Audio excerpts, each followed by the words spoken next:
Good morning. My name is Steve Lorberbaum, and you're joining What's Your Plan?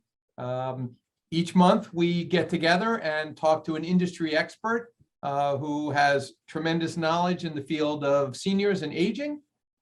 And this month, we have Loretta Viny. She is a dementia whisperer extraordinaire. And, basically just a little bit about assisting hands. We provide private duty home care. We work all over Montgomery County, PG County, Fairfax County, Virginia. We've had Loretta speak at an event we did several years ago, and it was awesome. I learned a huge amount that I now share with all of our clients. So I'm really excited and delighted to have Loretta give us a talk. So Loretta, introduce yourself and we'll get going. All right. So I am Loretta Viny, and I have been speaking about dementia since 2014. My mom was diagnosed 15 years ago, holy cow, in 2006. And I wish all the information I know now that I knew that back then, but that's really why I started doing these presentations, to help other people avoid a lot of the mistakes I think I made early on. And I think we all could say that, regardless of who we're caring for. But I decided to share some of the most valuable lessons that I have learned to help other people be as successful caregiver as they can be, especially if it's somebody in their own family. So that was why I got into this. I think I was born to do this work and help inspire others that regardless of the circumstances, we can typically always be an amazing caregiver for those who we are caring for, whether it's family or professional. So. Great. So, you've written, I think, what, 2 books now, right? So I have the 2 books and a coloring book that Mom and I did together. Nice. All right. So 3 altogether. 3. That's a lot of books. So, it is. I realize you could have 1,000 stories and you could probably talk for several hours, but, give us some highlights on, one of the struggles families have are how to interact with their loved one with dementia. Yeah. In a way that doesn't cause them to get angry, to lose their cool, and to demean inadvertently their loved one. So can you share with us some of, sort of the tips or tricks you used to keep it light, keep it upbeat and positive in your relationship with your mom? Sure. So that's a easy question. I think our claim to fame that is fairly well known at this point is our work with Lego bricks. And I know people might be thinking, did she just say Lego bricks? And the answer is yes. And I think one of my favorite presentations that I have been doing that was pandemic driven is called Engaging Activities for Every Alzheimer's Stage. And I mean to tell you, in the first part of 2020, when all the adult day programs closed down, my phone was ringing off the hook. People think I'm crazy for giving up my cell phone number, but they were like, Loretta, what am I gonna do with Mom? The daycare is closed, or what am I supposed to do all day with Dad? And so I was answering a zillion questions. So I threw together this presentation with all these activities that people have sent me over the years to try out with my mom. And so I have all kinds of things. But what has worked best for us, me and my mom, it just was our foundation. I got my first Lego set from my mom when I was about 5. And it was just a hobby I never outgrew. We spent years and hours and hours building with Lego bricks. When I was a kid, I had a lot of allergies, so I couldn't always go outside and play. So we built inside. What I noticed right away about my mom was the fact that when she's very quiet, very un-Loretta-like. And so to get her to talk, especially about how she was feeling, so right after she was diagnosed in 2006, even in the car, I got the Lego bricks out because she wasn't saying a word. That's such a devastating diagnosis. And so when I got the Lego bricks out in the car, as we were driving home and, after hearing the word dementia, then she started to talk about how she was feeling. And we have used that throughout. Then in 2014, when my mom no longer knew who I was or what our relationship was, the thing that still held us together were those Lego bricks.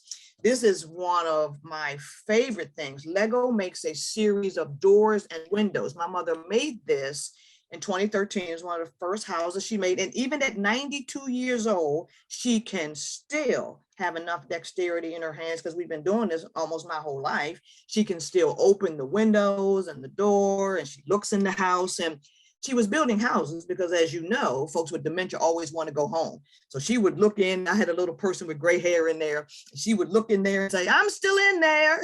And you're like, "Yes, girl, you're still in there." And so I treasured this. She's made many since then, but when the Washington Post came to our house and the New York Times, everybody wants to see the Lego bricks. And I think people think that I make it up, because what I always say, that blank stare, just them sitting and staring, that drives me crazy. So I chose to, avoid that at all costs. So I would tell people that after 2014, when she had no recognition of me, she would just stare and push puzzle pieces and other things around that I tried with her. But whenever I got the Lego bricks out, she would just come back to life. And so the New York Times guy just experienced it for herself. He came, and I think she was doing a puzzle or something. He was interviewing me, and I'm answering all these questions. He had this huge camera right in her face. She doesn't acknowledge that the man is in the room or anything. And he says, "Well, okay, let me see the Lego bricks." He had been in our house an hour and a half when we get the Lego bricks out. So I get the Lego bricks out, take the top off, pour some on the table, and then she sees him. "Oh, hello." Like he had just walked in, and he says, "Wow, I thought you made that up." She really did come back to life, like he had just walked through the door and he had been there all that time.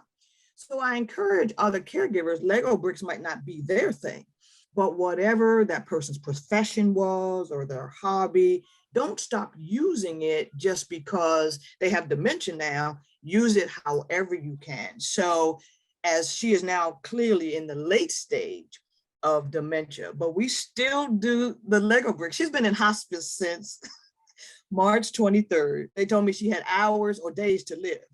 Well, clearly she did not get the memo, because she's still here. And yesterday, I have great pictures on my Facebook page. Yesterday, she slept through half our visit, but she never let go of the Lego bricks. There she is, sound asleep, holding on to the little Lego bricks. And, and it's amazing. So what I've tried to do as the disease has progressed, I've just made different things for her. So she might not be able to build the way she used to, but I've made little matching things for her to use. And this is a Lego thing called dots. And so I don't leave her alone with these, obviously, because you don't want to put her in the mouth, but the colors are different, but the pattern is the same. So I have bags and bags of patterns that I use. So one of the things my mom had taught us was to share with others what works, for us. And so I started in 2017, I started doing Lego Serious Play, we call it. It's a methodology that Lego created in 2000. And I started doing that with other folks with dementia to see if it would work with them. And so I've been doing that in earnest, and we're doing it in person, and of course now doing it virtually. And it has brought a lot of joy to a lot of people. So that's, sort of our So let me greatest. ask you a hard question, because it sounds to me like you had a great and close relationship with your mom. Yes. But many of us, my folks lived up in New York. Yep. And so, I talked to them once a week, but I didn't have that close connection that you appear to have. I love them. They were great people.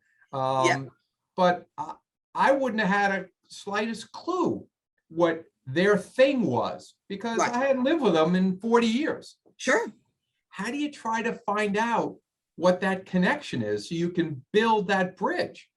That is such a great question. And I, in that presentation that I do, the engaging activities, the first, probably 3 slides is really about learning and making that, connection. And I always tell people, don't spend a lot of money buying a lot of things. And so just get a couple of things that you can try out. A lot of the support groups, that people belong to, have either connections to adult day programs where, you can maybe borrow some activities from them and then bring it home and try it out. And if it doesn't work, you haven't lost anything. So I just say, one of the things that's so horrible about this disease is the fact that what works today may not work tomorrow.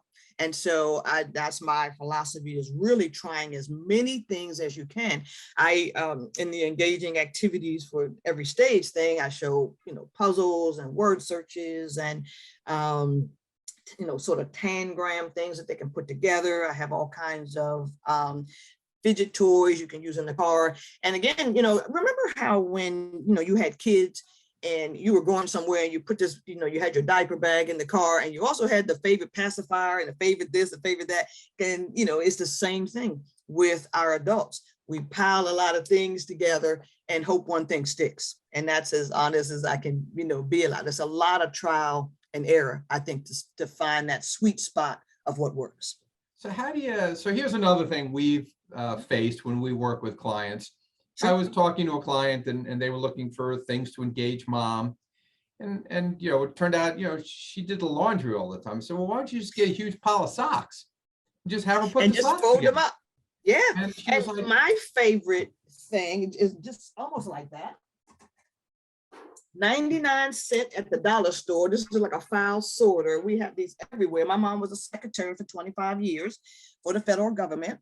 And when I moved her into the group home that she is now in, they said, what one thing do we need to know about your mother that may surprise us? And I said, okay, well, if any mail disappears, my mother has it. So give her all the junk mail and let her file it. And she would spend hours with this 99-cent file folder and just sort all the junk mail into the little piles. So, whatever you can find like that. The other thing I knew about her history from when she lived alone, she lived across the street from an Episcopal church that made sandwiches during the week for the homeless. My mother did that for 10 years. She would cut the little things. Also, I encouraged them at the group home to do that, have her help with lunch. She would cut the little, ends off the bread and everybody would get 10 potato chips. 1, 2, and then they would get the little 10 potato chips on each plate. So yeah, the more you can have them help with household things too, whether it's sorting towels, folding socks, helping with lunch or dinner or whatever it is, that works. What do you say? So one of the things that we've confronted is that the kids will say, that's so demeaning. My dad was a rocket scientist. My mom was, a lawyer. And sorting socks, that's just demeaning. How do you convince them that it's okay, that it's not demeaning? It is absolutely not demeaning. And I'll go back to that word I used a few minutes ago, sweet spot. I actually have a slide like that. So if I was going to go and, and buy an activity, I wouldn't buy anything with the, the little kids on it that says for 18 months and all that. I think we can tailor a lot of things to make it work for them. When people talk to me about the demeaning thing, I'm never going to have my mother fold dish towels or, whatever it is that we're doing. We're really trying to engage them. Engagement is the key. And there's nothing demeaning about trying to keep them busy, whatever that thing is. And if they're enjoying it and the time is passing without them crying or throwing things on the floor or pushing other people or whatever it is, keeping the anger at bay, whatever it is that keeps all of that at bay, particularly the behavioral issues, then those are the things we need to stick with. And again, if you have multiple things available, tomorrow they might get up and throw the socks on the floor. I don't want to do socks today. Well, what else is there that could have that same impact? And that might last for a week or two, then you move on to something else.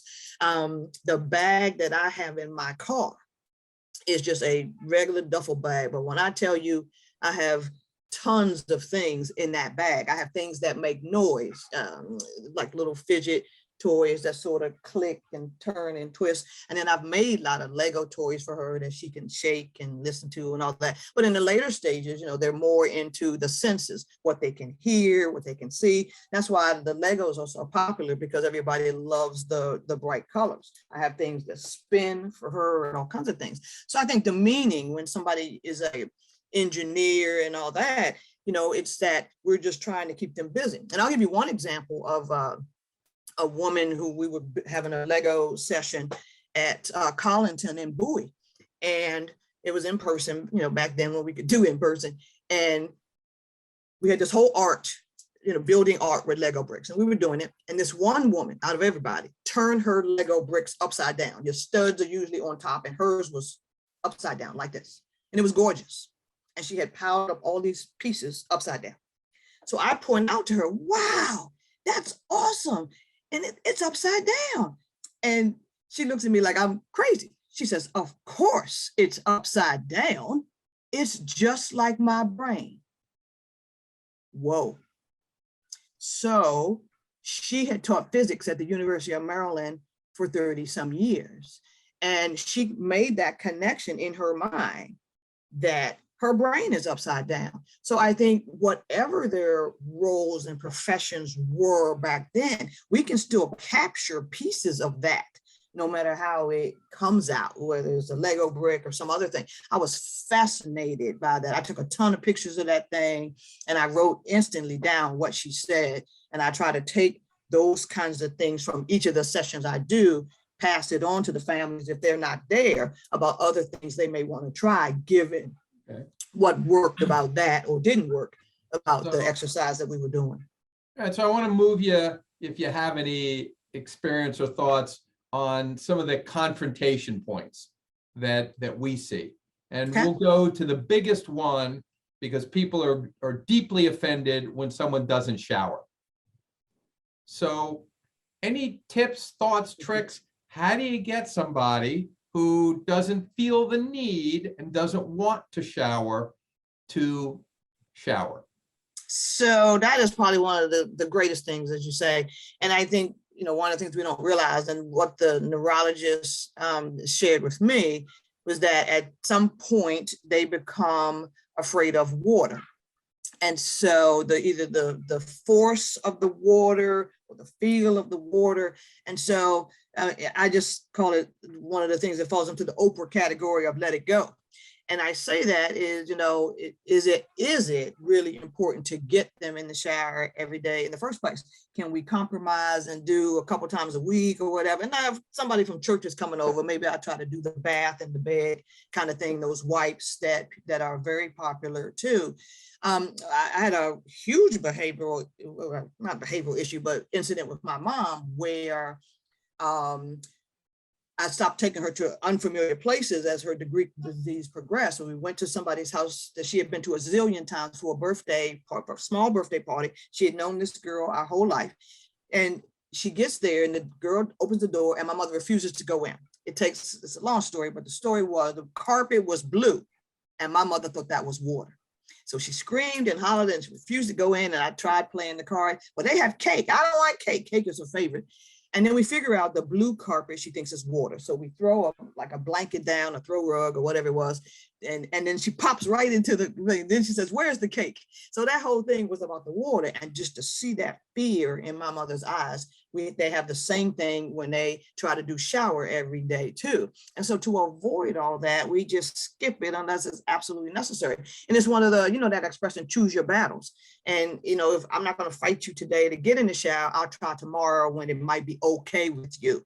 They do very short showers. A lot of times I'm there when they do that part, because it is scary for her. And I hate to see her like that. So we just go with the once or twice a week thing to sort of eliminate that.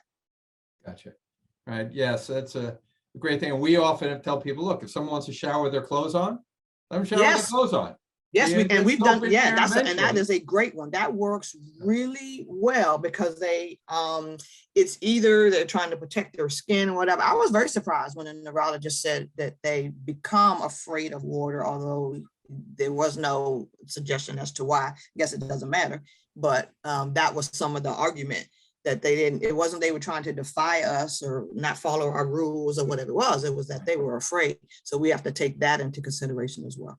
So, and I realize this is probably a hard one, but so it's clear that you're very intuitive and observant, because you saw your mom where she was, you accepted her Yes. where she was, Yes. and you had the power to use creative thought to figure out ways to reach her. Yes. You know, many of us are dense men, so we don't have that gear. How do you, any tips for slowing down or taking a breath so that you can really see the person and figure out how you need to help them? Yes, that is a great question. So in 2009, my husband and I went to Prague. And in Prague, they have that town square thing. It's pretty famous. They have this big clock up and everything. We went there every day. I spoke in Prague and we went there every day to this town square. And what I learned there, because I'm one of these multitasker people. There's like 30 things on my desk right now. But I had to learn to be physically present all the way with my mom. I learned that watching these people in this town square, the kids were kicking the soccer ball, and even though they had phones, nobody was on the phone. They were all just looking into each other's eyes and concentrating. And I learned from that trip the importance of being just physically present. The more you sit and engage with them, whatever it is they're doing, even doing nothing, you can do that when you're not doing 10 other things. And so I had to learn that. And that allowed me to see my mom where she is that day, that moment. But it took me years, 3.5 years, into her diagnosis to be able to do that. And I know this disease is horrible enough that it is hard to do that. So I will sit in the chair and count to 100 or 200 or whatever, so I don't get up and just walk away from her because it's uncomfortable. So those are some of the things I had to learn to do. Sit in this chair and don't get up. Because when you ask your parents or whomever, the people you're caring for, friends, why did y'all stop visiting? Everybody says, well, we don't have anything to talk about now. She has dementia. Well, how about you just sit there? How about you do that? So I think it's more observed, it's the observation that we learn to do that things kind of come to light. Whether she's reading, I get the National Geographic for her because it's all pictures and huge pictures. She doesn't see that well now, but she can still read. And so she's just flipping, watching people hiking and things like that. But I had to sit with her to kind of see that. Some of the things her favorite book is her yearbook and things like that. So that. But to find other things, you just have to be observant, but you don't learn that overnight. Gotcha. So Elizabeth had a great question. So Lego Serious Play, it was developed by Lego, you said. But did Lego come up with any guidelines, directives, instructions on how to use it? So yeah, I'm a trained facilitator. I took the certification course in 2014. You don't have to do that. Or if you Google Lego Serious Play and type in the words open source, back in the day, Lego used to charge you if you did a Lego Serious Play session, you had to give them a cut. I wasn't giving them a cut. So I didn't do the certification course until 2014. In 2010, they made it open source, meaning they sell sealed bags that you can use with other caregivers and folks, and it's called the exploration bag, and they sell that. I made my own bag, which is this. I call it my inspiration bag, and I have bright pieces. I have a heart. You can see the heart piece in there. How cool is that? And so I decided to make my own pieces with things that made my mom happy and hope that would make other people with dementia happy. And I also have a kit with just the Duplo pieces.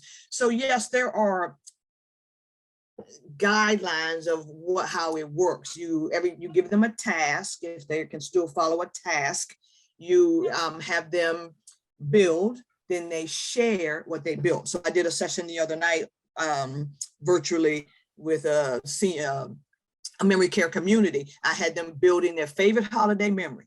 Man, did that thing. They built dining room tables and with all the family around the table. One man who doesn't recognize his wife, he calls his girlfriend. They built Santa Claus going down the chimney. That thing was crazy good.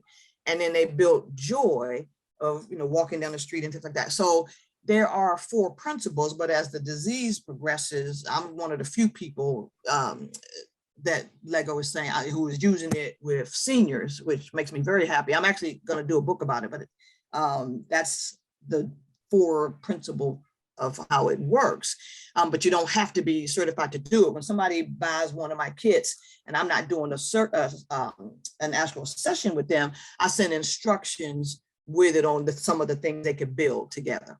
And so you've left me a great segue. So let's say somebody says, wow, I want one of these kits and I want something from Loretta with some instructions on kind of how to guide and lead this. How do they do that? How do they get it? They would just send me an email that says that, and I have a 1-page little thing about you know, how you can do it with your loved one. Find 20 or 30 minutes that y'all can sit together. There's no right or wrong way to do it. Don't correct them, that kind of thing.